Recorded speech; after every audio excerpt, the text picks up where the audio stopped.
So, it's National Book Lovers Day today, and we're here with Todd and John, and we're going to talk about books a little bit. Or more of a mellow bit than what we did. We couldn't really think of a skit to do with National Book Lovers Day, so we're just going to talk about our favorite books. John, what's your favorite book? Well, I like any books about sports and politics, but from the classics, you might surprise a couple of people. Kill a Mockingbird, probably. Oh, yeah. It's a great book. Did you read the sequel? I did. I actually didn't read it. How was it? Wasn't as good as the original. It was a little bit harder for me to follow, but it was good. I remember reading it probably back in middle school, and I've reread it since my kids were born. So yeah. What about you, Todd? I like Hatchet, actually. I believe it's Hatchet? Also. Yeah. Way back in the day, I read the whole series Mm-hmm. from Hatchet. There's one where they're in the woods in the winter, and it's a great book. It's not Top Dog, the story of Not Marine Top hero Luca. Although she might be Gary Paulson, that was great as a kid, and it's still my favorite book because it reminds me of my childhood. But Maria Gudovich is great with this book, the Top Dog book. That's what I'm reading now. So. My favorite book is First Person Plural, My Life as a Multiple, which is it's a book about this man who is suffering from dissociative identity disorder, or multiple personality disorder as it's known. And it's like his life dealing with and chronicling what it's like to have this illness. Super eye-opening book about a disease that's not really researched a ton, or at the time when it came out wasn't researched a ton. There's been a ton more stuff on it now, but... Oh, yeah. how old is it? 15-ish years old. Oh, okay. Yeah, it's an important topic too. Yeah. Even more probably important today. Absolutely. Yeah. For sure. So, do we have a favorite author between us? John? Well, I'm not going to say I have a favorite author, no. I read anything, because I think reading is important, especially in today's social media world. I don't think there's anything better than necessarily even a book, but I still like picking up a newspaper. I'm showing my age, but I still like the smell of a newspaper and the fact that you're going to get newspaper ink on it. But I read a lot of periodicals. I read a lot of newspapers. I read everything because I think it's important. And even when my kids were little, nope, you can't have a toy, but you can get a book. You can get a book, and that was always. I never told my kids they couldn't get a book. So reading is very important, I think. Yeah, no, that was actually going to be my next question. What in this age of streaming, of everything on demand, we have streaming music with Spotify, we got streaming video with Netflix and YouTube and everything. How important is it to have the physical book in your hand and reading it, or not even physical because there's Kindles and there's other platforms in which people can access books, but how important is print media in today's climate, do you think? I think it's so much more important to actually grab the physical copy, just because it's so much better for you nowadays. After you see all these articles, you need to unplug. You need to unplug because it will help you unwind, and a great story helps you unwind as well. And it opens your mind to new ideas and new concepts, which I think is really important. That's facts. Yeah. No, hard agree, because there's some things that you can't take a phone with you everywhere. If you're on the beach, I'm not going to take my phone with me, People try them. Yeah. They do their best. But taking a book, there's no bad place to bring a book. I feel like the accessibility is limitless with a book. And in this age of accessibility where everything's at everybody's fingertips all the time, it's just if that's stripped from you, then you need a substitute. And I think the book is the perfect substitute, even today. I agree. All right. I just wanted a short little segment to get out there and celebrate National Book Lovers Day. And I think we got that. Thanks for tuning in, y'all, and we'll be back with Good Night in a sec.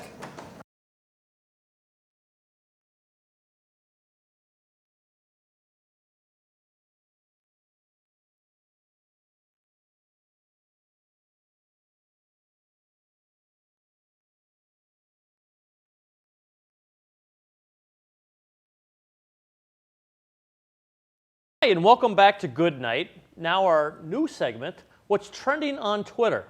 We've got Mr. Clean's body double again here, Todd Carter, and the young Bobby Orr, Nick Featherston, joining us here tonight, guys. And Connor back in the studio is going to punch up what our first trending topic on Twitter is tonight. If it was the 70s, guys, what do you think? You would not be alive if it was the 70s. Okay, Neither that's would fair. I. Yeah, I would be, yeah. But I'd be a lot younger and a lot better looking, yeah. But, 70s was an interesting time. What do you guys know about the 70s? A lot of good TV and a lot of good rock and roll from the 70s. Yeah, and movies too. Star Wars came out in the 70s. There you go. Yep. And that's still kicking. My parents were born in the 70s. That makes me feel very old, huh? That makes me feel very, very old. 60s. So you guys big 70s fans? Anything from the 70s stick out from you guys? Like he said, it's Star Wars. That's the really big thing for us. I think. Oh, really? That's Yeah. lived on through the generations. Through the years. Yeah. Well, because that's a thing that's from your childhood, it's from my childhood, it's from kids who are being born today's childhood. Like, it's really stood the test of time. That, and as you said, rock and roll. That as well. I like rock and roll. I just remember from the 70s, the bicentennial, of course, 1776 and 1976. Watergate was a big scandal back in the 70s as well, too. Those were the big takeaways. But I'm glad it's not the 70s right now. Yeah. All right, Connor, back there in the studio, what's our next trending topic on Twitter? I hate when people ask me. Where do you want to go to dinner? I hate that because I'm not picky, but any place that I recommend it's never like okay.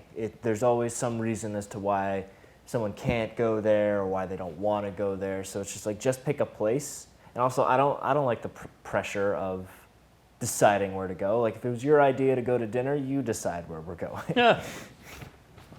I like that. What do you hate?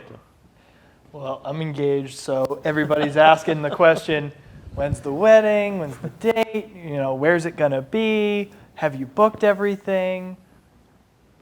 All those questions. Yeah, that's got to be driving you crazy. So when's the wedding? When's the big day? Do we know? Yep, May 30th of 2021. You can just send all your gifts to the station right here. Right? Send the gifts to the station. This next one, I think, is an interesting topic. Connor back in the studio. Next trending item on Twitter. Hashtag number neighbor. Nick, explain what that is. So a number neighbor is the person who is directly below you or directly above you on your phone number. So for example, my last two digits are 65. So I would text 64 or 66, and they're my number neighbors. And it's just like a thing that people have been doing just out of curiosity, just to see who their number neighbor is. My number neighbor is my mother. She is 6'4". I have yet to text 66. I probably won't. How about you? I have not texted my number neighbor yet. Mine ends with 37, so I could go with 36 or 38. I don't know if I'm gonna do it. I'm gonna be honest. I don't get it. I'll wait for them to contact me. Well, because like the thing that's gonna happen is like you're gonna get the one person that's like super angry that you're texting them, even though they don't know you, and like there's just no fun in that. Well, I'm 7'4", so 7'3" and 7'5". Don't even try it, okay? But yeah, like I'm afraid then also it's like 6'6" gonna text me and I'm gonna be like hi, and then they're gonna want to start up a whole conversation and I'm gonna like get lost. These people have a lot of time on their hands that I don't think that I necessarily have. Yeah, it's like you got nothing better to do. Like I'm not gonna poo-poo on things that people like to do, but like really. I guess so. You know what? I guess I am. I am going to. Well, it's a trend today, but will it be a trend tomorrow? No. I don't think so either. And Connor, our last item, trending topics on Twitter. I'm old enough to remember when. When there were VHS tapes.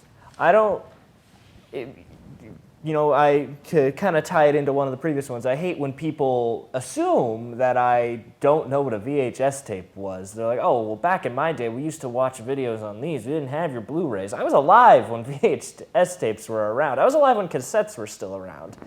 Cassettes weren't as popular, nor were VHSs. DVD was starting to become more of a thing. Now you got like Blu-ray and streaming, but like, I know what a VHS is. Like, I owned movies on that. And watch them all the time. Todd, what do you remember? I was gonna say the VHS tapes, the cassette tapes. My big memory as a kid was going to school and being one of the cool kids because you had one of the portable CD players with the batteries. You could kind of stick it on your right on your belt loop, and then you could put your little headphones on. See, that was a little before me. Well, I probably wasn't. I just probably was too young to like want one. I mean, I was in elementary school, so Yeah. you're a few years under me. Yeah. Yeah. No, for me, like I was kind of like right before iPod when I first started getting into like being able to like want to listen to music on the go. Yeah, I mean, iPod was like some people had iPods when I had that, but that was kind of cool because Yeah, it was it big. was big. People could see it. Yeah. Something you guys probably can't fathom, but I remember when we got cable TV and how it changed the world that we lived in. And you literally had a box with a cord cable box, and it was a box about this big, and you literally punched the button of the channel that you wanted to watch. So you thought it was the greatest thing in the world, and now you think back to it now, and it's like, okay, this is no Netflix or Hulu or anything like that streaming, but you thought it changed the world, but interesting. But yeah, so I remember when. That's going to do it for this week's Trending on Twitter. We're going to take a quick break. We'll come back with a little pop culture news right here on Good Night.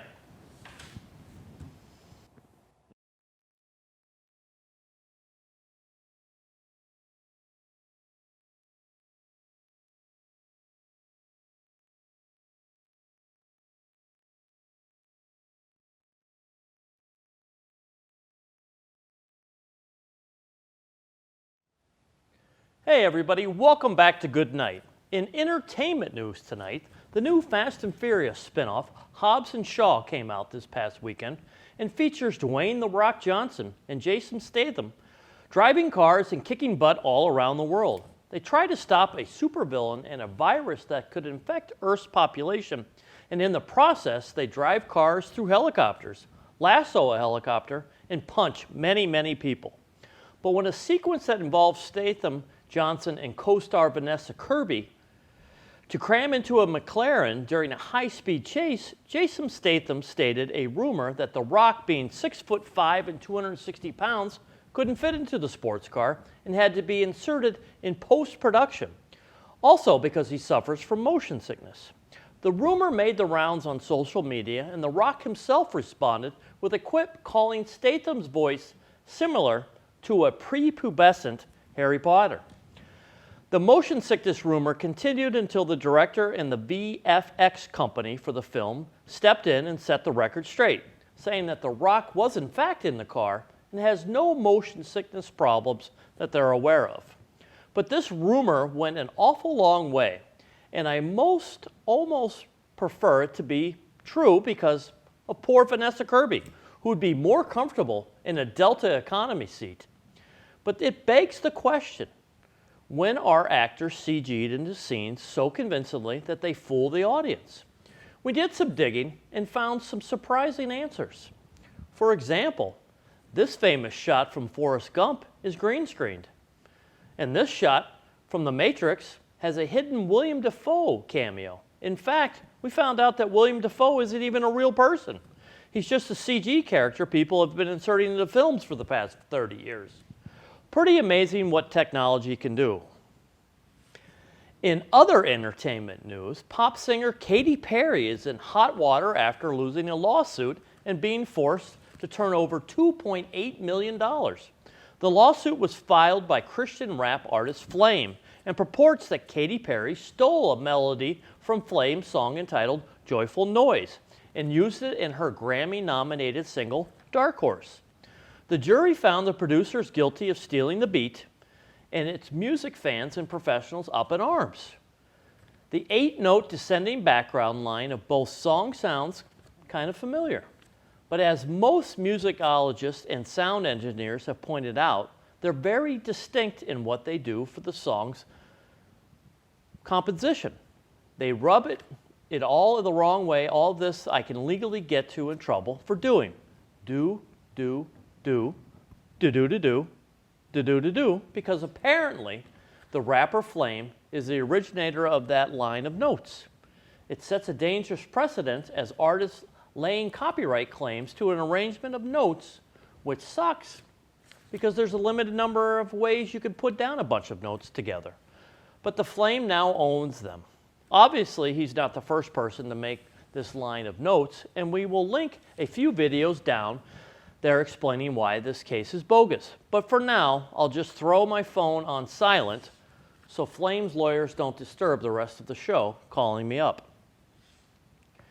In sports news this week, a lucky fan has just been signed to the Oakland Athletics after a video of him throwing a 96-mile-an-hour fastball at a speed pitch challenge went viral. The story began at a minor league game when the 23-year-old, who reportedly hadn't pitched since high school, clocked 96 miles an hour for the first time. And he then began training and had been talking with the A's for a couple months before the video went viral. But in mid-July, Nathan Patterson stepped up and ripped a couple 96-mile-an-hour fastballs on the radar, and the A's called him the next day. He now has a contract, and according to Deadspin, will most likely start in the minor leagues and work his way up. It's a pretty inspiring story, and one of our producers has quite the arm. So we decided to try and recapture the viral magic Nathan Patterson had that got him a contract. Check it out.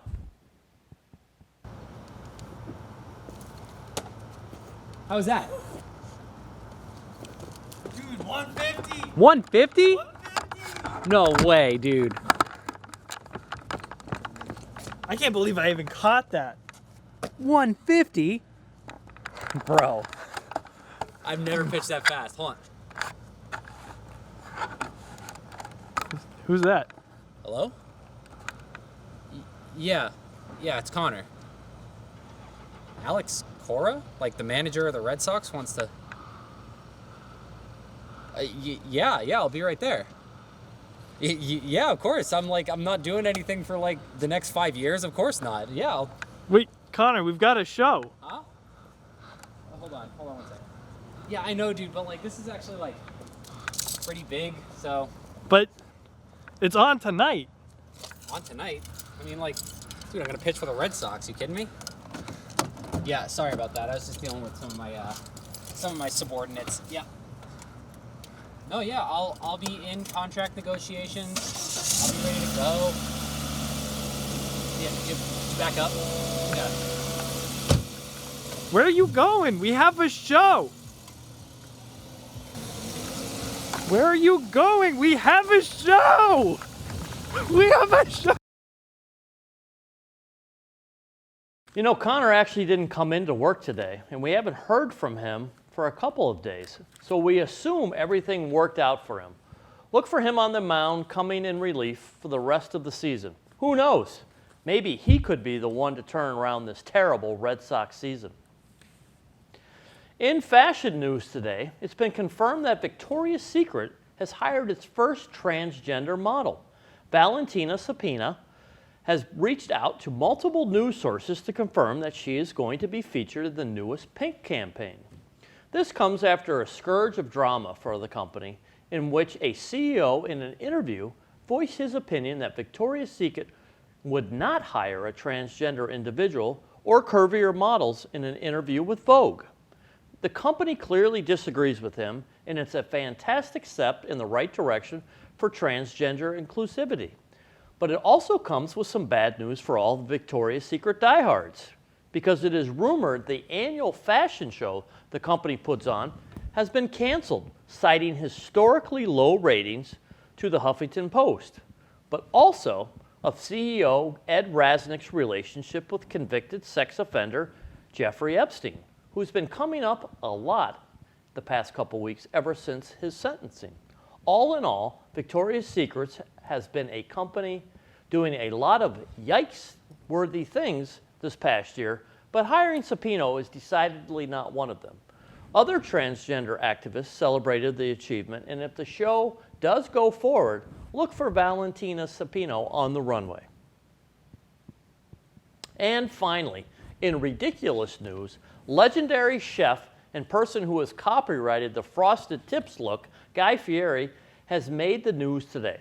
After the casting of Halle Bailey in the upcoming Disney remake of The Little Mermaid, fans were speculating about who would play the devious villain Ursula. One fan tweeted a side-by-side of Ursula, a drag queen-inspired octopus, and Fieri, who is neither a drag queen or an octopus, but looks suspiciously like what he's being compared to. The flames would further stoked when Fieri himself quoted the tweet along with the lyrics from Under the Sea. Now, this does not put anything in stone, but if Guy Fieri is down to play Ursula, consider my butt in the seat when the remake comes out. If he's not at least on the Disney shortlist for casting choices, they're making a huge mistake. Pop singer Lizzo is also vying for the role, but it seems like it will most likely go to actress Melissa McCarthy after an appearance on Jimmy Kimmel. Saw her addressing the rumor, but there's still a chance. The chance that there is a flavor town under the sea and Ursula's food will be the greasiest in the ocean. You know, a man can dream, right? That's going to do it this week for the news. Stay tuned for This Week's with Lucy Burdge, This Week in Music, and we'll be right back on Good Night.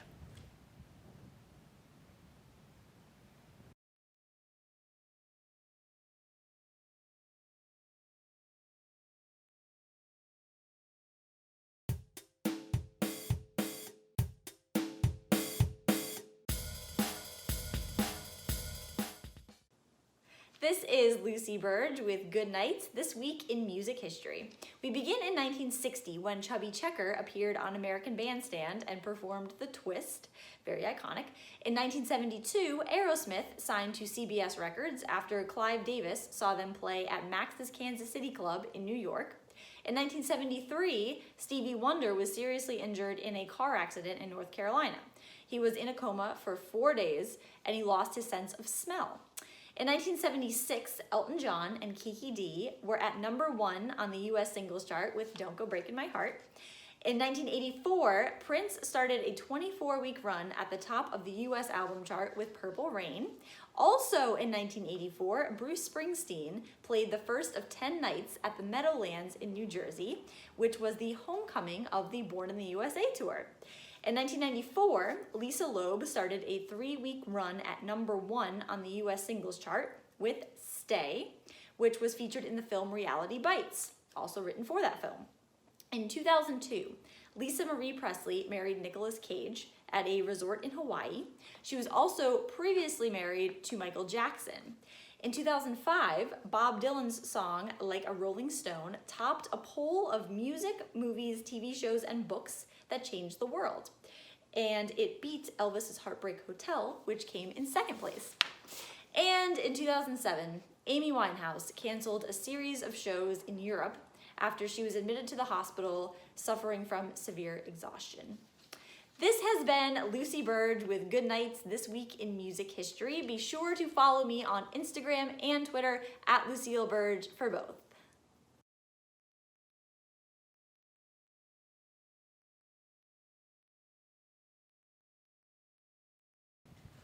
That's going to do it for another edition of Good Night. I want to thank Lucy Burdge for her This Week in Music History.